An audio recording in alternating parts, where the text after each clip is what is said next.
we got our kick drum right there. Hey guys, Kyle here for another edition of Woodshed Wednesday. Thank you so much for stopping by. I got the camera over here today because we're continuing our conversation about how to set up a drum set. And we're talking about the kick drum today. And that's a little hard to do from afar. So if there's extra shake or whatever, sorry about that. Anyways, we got our kick drum right there. You pull it out, you set it up like that.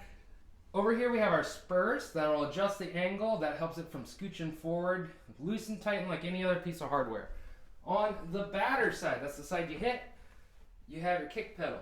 Now this is going to be hard to demonstrate, but you have this little mouth on any kick pedal. That's going to go on either side of the hoop. I'm going to slide it off here, you just reverse the motion. See, that can be loosened and tightened with that thumb screw. So once you slide it on there, you tighten it down, and then you have a kick drum that you can play. So thank you guys so much for watching. I'll see you guys next week where we're putting everything together.